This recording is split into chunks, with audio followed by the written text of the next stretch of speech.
नमस्कार, मैं हूं आपके साथ शुभांगी सिंह और बंसल न्यूज की खास पेशकश में आपका स्वागत है। जैसा कि आप जानते हैं कि आयुष्मान में हर बार स्वास्थ्य संबंधी समस्याओं पर खास जानकारी दी जाती है। इस कड़ी में आज हमारे साथ रायपुर छत्तीसगढ़ से जुड़ चुके हैं डॉक्टर नीलेश जैन, जो बालको मेडिकल सेंटर नया रायपुर में कंसल्टेंट ट्रांसफ्यूजन मेडिसिन एवं एमडी हैं। डॉक्टर नीलेश, आपका स्वागत है बंसल न्यूज पर। नमस्कार। तो आज हम बात करने वाले हैं सिकल सेल एनीमिया के बारे में, जिसके बारे में जानकारी डॉक्टर नीलेश हमें देंगे। डॉक्टर नीलेश, अगर बात की जाए सिकल सेल एनीमिया की, तो एनीमिया के बारे में जानने से पहले जानना चाहूंगी ये सिकल सेल क्या होता है? बिल्कुल।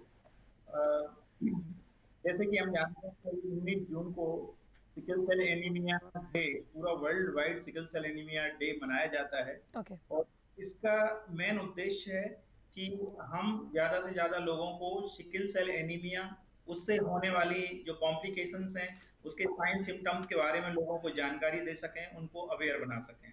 यही विश्व भर में सिकल सेल एनीमिया डे मनाने का उद्देश्य है।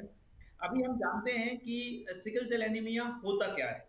सिकल सेल एनीमिया वास्तव में एक अनुवांशिक बीमारी है, जो कि जो हमारा ब्लड होता है, ब्लड के अंदर जो आरबीसीज होती हैं, उसके अंदर जो हीमोग्लोबिन होता है, हीमोग्लोबिन में कुछ म्यूटेशंस हो जाते हैं।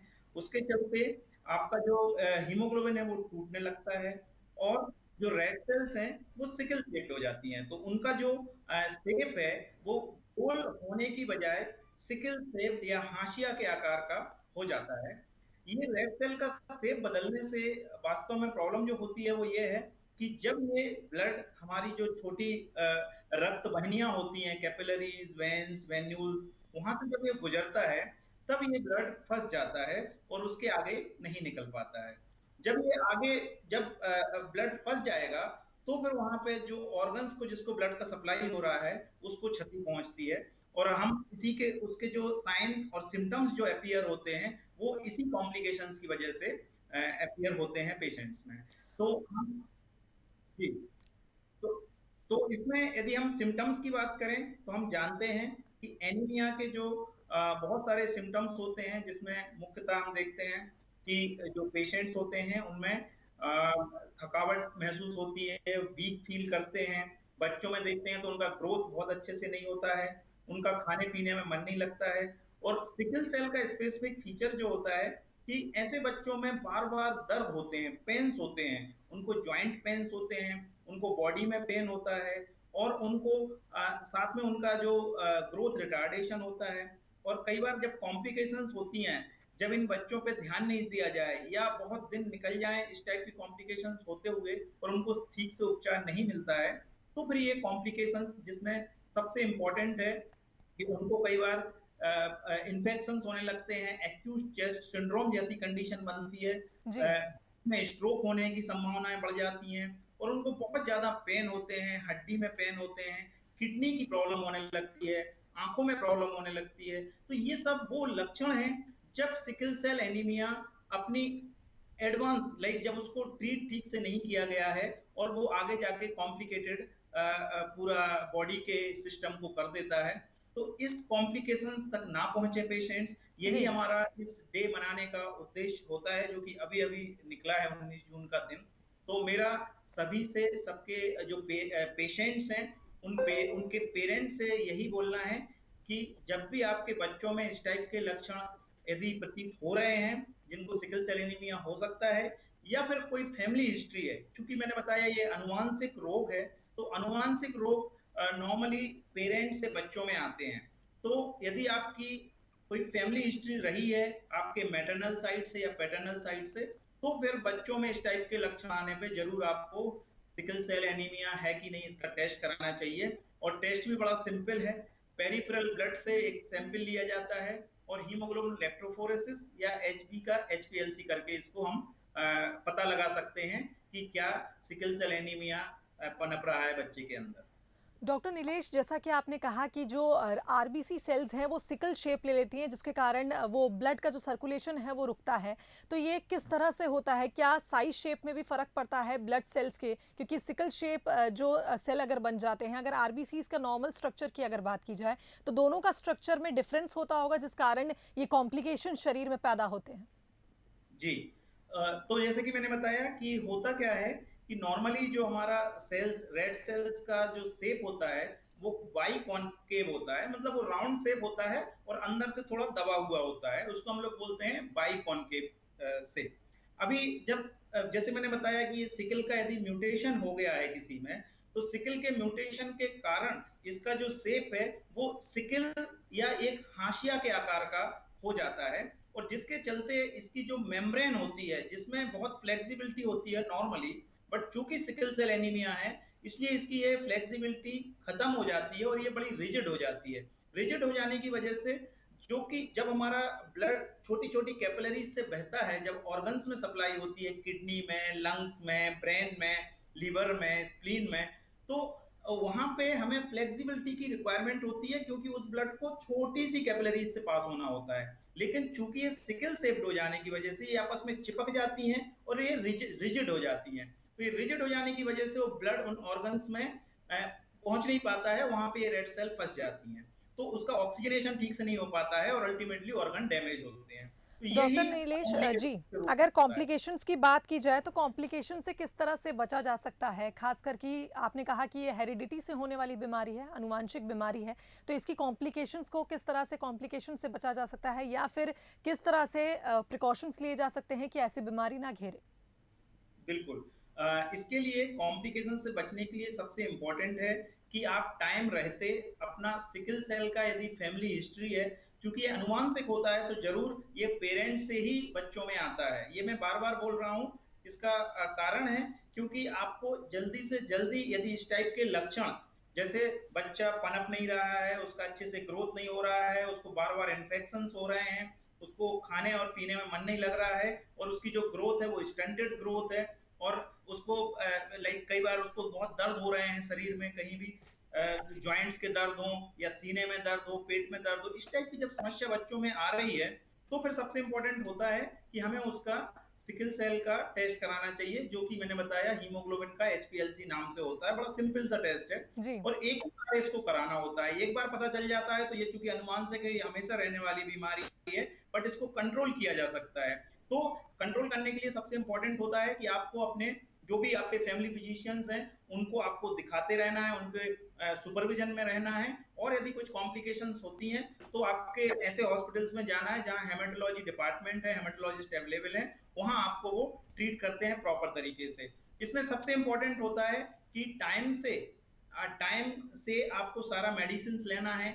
मेडिसिन में सबसे इंपॉर्टेंट होता है, हम लोग जो सलाह देते हैं पेशेंट्स को, वो है फॉलिक एसिड का टैबलेट रेगुलर लेना, बहुत ज्यादा मात्रा में पानी पीते रहना, हाइड्रोक्सी यूरिया का मेडिसिन लेना। तो ये सब एक प्रॉपर डोजिंग में यदि ली जाए और इसको कोई बिना गैप किए और under supervision of A haematologist या किसी डॉक्टर के सुपरविजन में ये मेडिसिन यदि चलती हैं, तो फिर ऐसा है कि इन कॉम्प्लिकेशंस को काफी हद तक हम रोक सकते हैं, और कॉम्प्लिकेशंस नहीं होंगी तो बच्चा अपना लगभग नॉर्मल लाइफ जैसा जी सकता है। बिल्कुल डॉक्टर नीलेश, अगर बात की जाए बोन मैरो ट्रांसप्लांटेशन की, इस बीमारी में क्या महत्व रहता है उसका? बोन मैरो ट्रांसप्लांट करने से क्या ये बीमारी जड़ से खत्म हो जाती है या फिर इसका खतरा कम होता है? बिल्कुल। तो यदि हम, चूंकि ये अनुवांशिक बीमारी है, तो अनुवांशिक बीमारी अपने आप या कोई भी मेडिसिन से तो नहीं जाने वाली, बट सबसे इंपॉर्टेंट है कि इसका जो क्योर है वो क्योर सिर्फ और सिर्फ बोन मैरो ट्रांसप्लांटेशन के जरिए ही किया जा सकता है। अदरवाइज हम दूसरे मेडिसिन या दूसरा जो मैनेजमेंट है उसके थ्रू हम इस बीमारी को कंट्रोल करके रख सकते हैं, जिससे कि इससे होने वाली कॉम्प्लिकेशन से बचा जा सके। अभी मैं बोन मैरो ट्रांसप्लांटेशन के बारे में बताऊंगा कि बोन मैरो ट्रांसप्लांटेशन वास्तव में एक प्रोसेस होता है जिसमें जो बच्चे सिकल सेल डिसीज वाले बच्चे हैं, उनको यदि हमें उस बीमारी को जड़ से खत्म करना है तो उनकी स्टेम सेल्स, जो हेमेटोपोइटिक स्टेम सेल्स होती हैं, उनको ही वास्तव में बदलना होता है। अभी ये स्टेम सेल्स हम किससे ले सकते हैं? तो ऐसे बच्चे जिनके भाई बहन हैं, जिनके भाई बहन होते हैं, उनमें हम HLA टाइपिंग कराते हैं। यदि वो HLA मैच उनके भाई बहन पाए जाते हैं और सिकल सेल उनमें नहीं होना चाहिए, ये इंपॉर्टेंट है, तो ऐसे सिबलिंग्स, हम लोग बोलते हैं इसको सिबलिंग ट्रांसप्लांट, तो सिबलिंग से, उनके भाई बहन से ही हम स्टेम सेल्स लेते हैं और इन बच्चों में हम ट्रांसप्लांट करते हैं।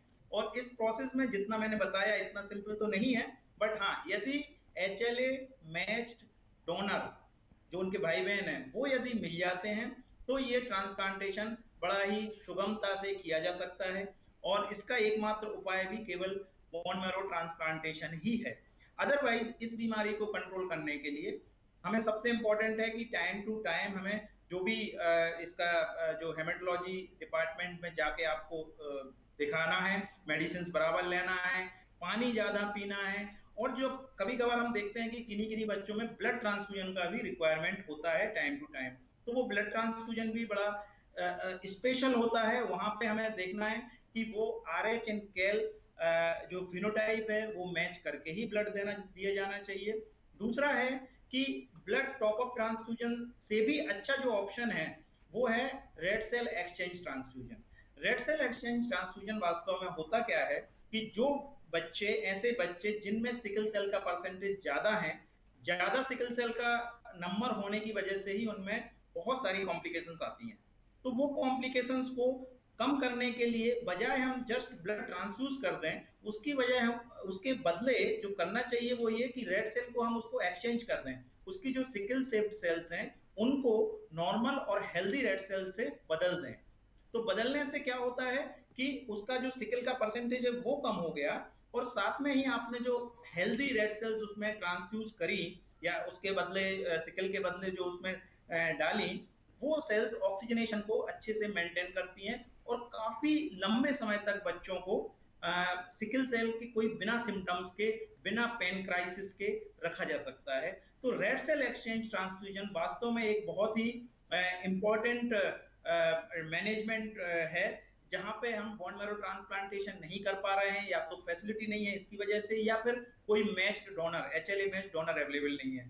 तो इन कंडीशंस में हम at least red sale exchange transfusions करें और बच्चों को इस टाइप की जो कॉम्प्लिकेशंस हैं सिकल सेल की परसेंटेज के बढ़ने की वजह से, उससे हम काफी हद तक निजात दिला सकते हैं। बिल्कुल डॉक्टर नीलेश, अगर बात करें हम एक्सचेंज की, बात कर रहे थे RBC एक्सचेंज की एक प्रोसेस आपने बताई और बोन मैरो ट्रांसप्लांट की भी आपने बताई, जिसमें आपने एक चीज़ का जिक्र किया कि सिबलिंग्स के थ्रू ये होता है, एक ही मतलब घर के बच्चे या परिवार के बच्चे, उनके बीच में एक्सचेंज या ट्रांसप्लांटेशन हो सकता है। अगर ऐसा कोई केस आता है जिस केस में सिबलिंग ना हो, तो क्या ऐसा भी बोन मैरो ट्रांसप्लांटेशन हो सकता है? और अगर बाल्को सेंटर की बात की जाए, बाल्को मेडिकल सेंटर, यहाँ पर क्या कुछ सुविधाएं हैं इस बीमारी से जुड़ी?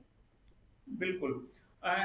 हम लोग यदि ऐसे देखें कि इन बच्चों में यदि बोन मैरो ट्रांसप्लांट, चूंकि बोन मैरो ट्रांसप्लांटेशन ही क्योर का उपाय है, और जहां पे यदि सिबलिंग अवेलेबल नहीं है या सिबलिंग है तो उनका HLA टाइप जो किया उसमें वो पेशेंट से मैच नहीं कर रहा है, तो इस टाइप की सिचुएशन में और भी अदर टाइप के जो सोर्स ऑफ स्टेम सेल्स हो सकते हैं, उनमें है कि वो अनरिलेटेड डोनर हो सकता है, जो हमारे यहाँ बहुत सारी इंडिया के अंदर अभी रजिस्ट्रीज हैं, बोन मैरो डोनर रजिस्ट्रीज। यदि वहां पे हम पता लगाएं अपना जो पेशेंट का HLA, उनके HLA उनके पास जो डोनर रजिस्ट्री है उनसे मैच करें और कोई डोनर एग्री होता है तो वो डोनर से भी स्टेम सेल लिया जा सकता है, एक चीज। दूसरा है कॉर्ड ब्लड स्टेम सेल्स का भी यूज किया जा सकता है।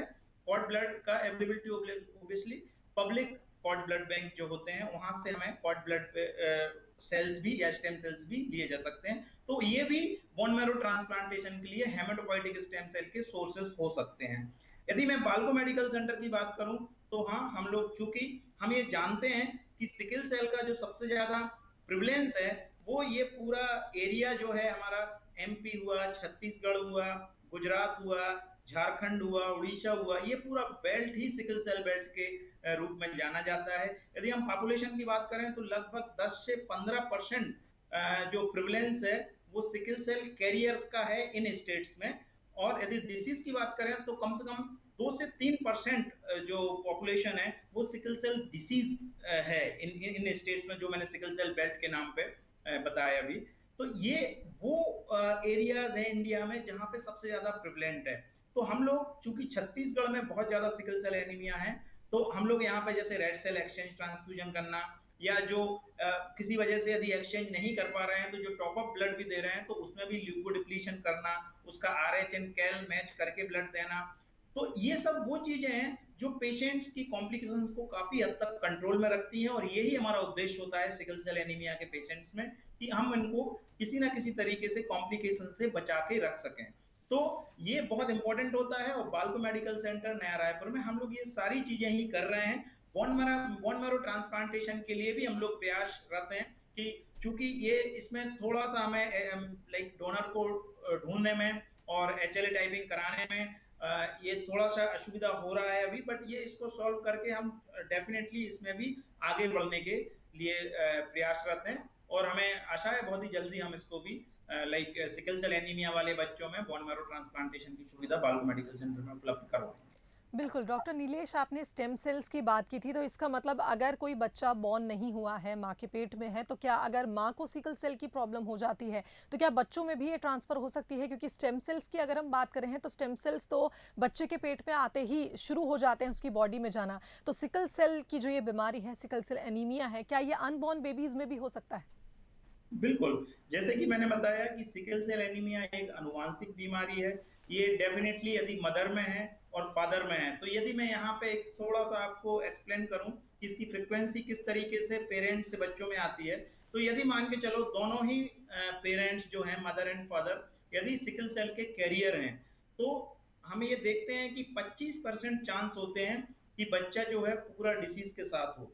क्योंकि लाइक ये जो है ये ऑफ स्प्रिंग्स में पेरेंट्स से ही आती है, तो दोनों के जीन एक एक मिलेगा तो 25% चांस है कि बच्चे के दोनों जीन अफेक्टेड होंगे और जब दोनों जीन अफेक्टेड होंगे तो वो पूरा डिसीज वाला बच्चा होगा। बाकी 50% चांस जो होंगे 50% केसेस में ऐसा होगा कि उनका कैरियर रहेगा और 25% चांस होगा कि बच्चा नॉर्मल होगा। तो ये जो है चूंकि ये एक जेनेटिक डिसीज है और ये ऑटोसोमल रेसेसिव है, मतलब ये कि यदि एक जीन प्रेजेंट रहता है तो वो अपीयर नहीं होता है, उससे वजह से सिम्टम्स नहीं आते और बच्चा कैरियर की तरह रहता है। और जो भी कैरियर्स होते हैं वो लगभग अपना नॉर्मल लाइफ स्पेन जीते हैं बिना ज्यादा कुछ कॉम्प्लिकेशंस के। तो मेरा यहाँ पे बताने का मतलब ये है कि यदि मदर में है एक जीन है तो चांसेस हैं कि वो जीन ट्रांसमिट हो, और यदि फादर में भी है तो दोनों के मिला के 25% चांस ही बन जाते हैं कि बच्चे को पूरा डिसीज सिकल सेल एनीमिया हो सकता है। लेकिन मान के चलो फादर में नहीं है और सिर्फ मदर में है तो फिर डिसीज तो कभी भी नहीं होगा, जो भी होगा जो परसेंटेज चांसेस रहेंगे वो उसको कैरियर होने के रहेंगे। अभी बात यदि स्टेम सेल की करते हैं तो जो कॉर्ड ब्लड होता है, कॉर्ड ब्लड के अंदर क्योंकि ये जो बीमारी है रेड सेल्स की, ये रेड सेल में जो हीमोग्लोबिन का डिफेक्ट है उसकी वजह से है। ये कोई स्टेम सेल का बेसिकली ये स्टेम सेल से जेनेटिक कंपोजिशन होती है तो वहां का डिफेक्ट है, इसीलिए हमें जो स्टेम सेल के डोनर चाहिए होते हैं वो हमें हेल्दी डोनर चाहिए होते हैं। यदि वो सिकल के कैरियर हैं तो चल जाएंगे, बट यदि सिकल सेल डिसीज है तो नहीं चलेगा। तो ये बहुत इंपॉर्टेंट है। बिल्कुल डॉक्टर नीलेश, अगर बात की जाए बाल्को मेडिकल सेंटर की तो प्रदेश के बाहर से भी यहाँ मरीज आते होंगे और जटिल बीमारियों को लेकर बाल्को मेडिकल सेंटर की क्या खास भूमिका रहती है, आपसे जानना चाहेंगे। बिल्कुल, तो यहाँ पे जैसे कि हम सबको मालूम है बाल्को मेडिकल सेंटर एक बड़ा ही अपकमिंग टर्सरी कैंसर सेंटर है, छत्तीसगढ़ के अंदर नया रायपुर में स्थित है। और बाल्को मेडिकल सेंटर में मेनली हम लोगों का कोशिश होता है कि अंडर वन रूफ सारा कुछ ट्रीटमेंट, उसका इन्वेस्टिगेशन, डायग्नोसिस एंड देन उसका मैनेजमेंट। तो क्योंकि होता क्या है कि कई बार बहुत सारे इस टाइप की जो लोगों में परेशानियां होती हैं कि इन्वेस्टिगेशंस कराया फिर उनका वहां पे मैनेजमेंट नहीं हो पा रहा है, या मैनेजमेंट हो पा रहा है तो इन्वेस्टिगेशंस नहीं हो पा रहे हैं। तो ये उस टाइप की समस्या है जो पेशेंट्स में कई बार होती है और उसके चलते ट्रीटमेंट डिले होता है।